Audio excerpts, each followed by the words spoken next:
112 സങ്കീർത്തനത്തിൻ്റെ 7-ാമത്തെ വാക്യമാണ്. ദൈവത്തിൽ ആശ്രയിക്കുന്ന ഒരു ദൈവപൈതനുണ്ടാകുന്ന 1-ാമത്തെ അനുഭവം. ദുർവർത്തമാന നിമിത്തം അവൻ ഭയപ്പെടുകയില്ല, അവന്റെ ഹൃദയം യഹോവയിൽ ആശ്രയിച്ച് ഉറച്ചിരിക്കും. അപ്പൊ ദൈവത്തിൽ ആശ്രയിക്കുന്ന ഒരുവന്റെ ഹൃദയം ഉറച്ചിരിക്കും. എന്താണ് ഉറച്ചിരിക്കും. അടുത്തിരിക്കുന്ന ആളെ തൊട്ടിച്ചോളെ, ഹൃദയത്തിന് ഉറപ്പ് വേണം.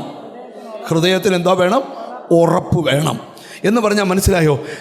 എങ്ങനെങ്കിലും എനിക്കൊരു വിടുതൽ കിട്ടണമെന്നല്ല പറയേണ്ടത്, എനിക്ക് വിടുതൽ ലഭിക്കേണ്ടതുപോലെ ലഭിക്കണം. മനസ്സിലാകുന്നവർക്കായി ഞാൻ സ്തോത്രം ചെയ്യുകയാണ്. എങ്ങനെയും എനിക്കൊരു ഭാവി ഉണ്ടാകണമെന്നല്ല, ദൈവം ഒരുക്കിയ ഭാവി തന്നെ എനിക്കുണ്ടാകണം. കണ്ടിട്ടുണ്ടോ? ചില പ്രശ്നങ്ങൾ വരുമ്പം ചിലർ ചിരിച്ചുകൊണ്ട് പ്രശ്നത്തെ ഫേസ് ചെയ്യുന്നെങ്കിൽ ഓർത്തോണം, ആ പ്രശ്നത്തെ ജയിക്കുന്ന ഒരു ധൈര്യം അവൻ്റെ അകത്ത് വന്നിട്ടുണ്ട്. ഇന്നിവിടുന്ന് പോകുമ്പം നിൻ്റെ വീട്ടിൽ എന്തു സംഭവിക്കണമെന്ന് തീരുമാനിക്കുന്നത് പിശാചല്ല, നിൻ്റെ വീട്ടിൽ എന്തു സംഭവിക്കണമെന്ന് തീരുമാനിക്കുന്നത് നിൻ്റെ എതിരാളിയല്ല, നിൻ്റെ വീട്ടിൽ എന്ത് നടക്കണമെന്ന് തീരുമാനിക്കുന്നത് ദൈവമാണ്. എത്ര പേരതിന് ആമയും പറയാൻ പറ്റും? ഞാനൊരു കാര്യം പറയാം, ചിലരുടെ മൈൻഡിനെ ഡിസ്റ്റർബ് ചെയ്യുന്ന സ്പിരിറ്റ് ഇന്ന് അവരെ വിട്ടു പോകണം. ഒരു തികഞ്ഞ ദൈവാശ്രയം ഇന്നത്തെ പ്രാർത്ഥനയിൽ ഉണ്ടാകണം. നീയും ദൈവവും തമ്മിലുള്ള ബന്ധത്തെ ഒന്ന് ക്ലിയർ ചെയ്യാൻ പോവുക. അതിന് മധ്യത്തിൽ നിൽക്കുന്ന എല്ലാ തടസ്സങ്ങളും ഇന്നത്തെ പ്രാർത്ഥനയിൽ പൊട്ടിമാറണം. നീ തന്നെ ഒരു വിടുതൽ ഇന്ന് സ്വീകരിക്കണം. ഓ ഹല്ലേലൂയ, ഹല്ലേലൂയ. സാത്താൻ്റെ രാജ്യം തകർന്നു പോകണം. ഓ യേശുവിൻ്റെ നാമത്തിൽ ദൈവത്തിൻ്റെ രാജ്യം നിന്നിൽ പണിയപ്പെടണം. ഓ ഹല്ലേലൂയ, ഹല്ലേലൂയ. നിങ്ങളൊന്ന് ശ്രദ്ധിച്ച് കേൾക്കണം. ഇവിടുന്ന് എഴുന്നേറ്റ് പോകുമ്പോൾ സ്തോത്രം, നാട്ടുകാർ പറയുന്നതൊന്നും നിൻ്റെ വീട്ടിൽ നടക്കത്തില്ല. മന്ത്രവാദി പറയുന്നതൊന്നും നിൻ്റെ വീട്ടിൽ നടക്കത്തില്ല.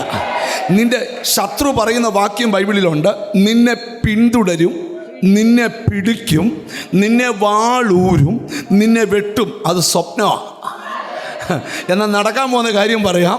വെട്ടുമെന്ന് പറഞ്ഞവൻ്റെ നടുവിലൂടെ വീണ്ടെടുക്കപ്പെട്ടവർ പോവും.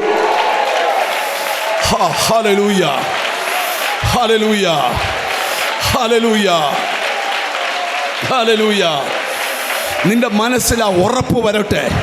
നിന്റെ കുഞ്ഞാരാകുമെന്നുള്ള ഉറപ്പ്, നീ ആരാകുമെന്നുള്ള ഉറപ്പ്.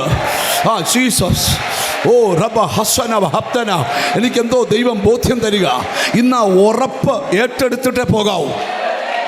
ഹല്ലേലൂയ. അടുത്തിരിക്കുന്ന ആളെ ഒന്ന് തൊട്ടേച്ച് പറ, ഉറപ്പുള്ളവനാകണമെന്ന് പറ. ഹല്ലേലൂയ. എന്തോ ആകണം? ഉറപ്പുള്ളവരാകണം. ഹല്ലേലൂയ. ഞാൻ ബൈബിളിൻ്റെ വെളിപ്പാടിലോട്ട് നിങ്ങളുടെ മനസ്സിൽ നിന്ന് കൊണ്ടുവരിക. ദൈവത്തിന് സ്തോത്രം. ഇവിടെ എഴുതിയിരിക്കുകയാണ്, ദുർവർത്തമാന നിമിത്തം അവൻ ഭയപ്പെടുകയില്ല. ഒന്നുകൂടെ ആദ്യോട്ട്. ദുർവർത്തമാന നിമിത്തം അവൻ ഭയപ്പെടുകയില്ല, അവന്റെ ഹൃദയം യഹോവയിൽ ആശ്രയിച്ച് ഉറച്ചിരിക്കും. അതിന്റെ കാരണം എന്താ? അവന്റെ ഹൃദയം യഹോവയിൽ ആശ്രയിച്ച്. നിങ്ങൾക്കറിയാമോ, ഈ ഉറപ്പ് എപ്പോൾ നിങ്ങളുടെ ഹൃദയത്തിൽ വരുന്നോ അപ്പോൾ വർഷങ്ങളായി നിന്നോട് ഫൈറ്റ് ചെയ്ത ദുഷ്ടശക്തിക്ക് മനസ്സിലാകും, ഇനി യുദ്ധം ചെയ്തിട്ട് കാര്യമില്ല. കാരണം അവൻ്റെ ഹൃദയത്തിൽ ഉറപ്പ് വന്നു കഴിഞ്ഞു. ഓ ഹല്ലേലൂയ, ഹല്ലേലൂയ, ഹല്ലേലൂയ. മനസ്സിലാമേ? ഹല്ലേലൂയ. നിന്റെ ഉള്ളിൽ ആ ഉറപ്പുണ്ടാകണം. നിങ്ങൾക്കറിയാമോ, ലോകത്തിൽ ബൈബിളിനെ പോലെ കരുത്തുള്ളൊരു പുസ്തകം വേറെ ഇല്ല. ഇത് വായിച്ചാൽ ഒരുത്തൻ്റെ ചിന്ത മാറും, ഒരുത്തൻ്റെ പ്രവൃത്തി മാറും, ഒരുത്തൻ്റെ ഭാവി മാറും.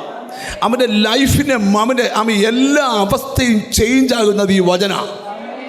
സ്തോത്രം. ഇന്ന് നിങ്ങളെ ഇവിടെ കൊണ്ടുവന്ന് എൻ്റെ മുമ്പിൽ ഇരുത്തി എന്തിനാണെന്നറിയാമോ? ഒറ്റ കാര്യത്തിനാ, നിൻ്റെ അകത്ത് ഉറപ്പേറ്റെടുത്തേ പോകാവൂ.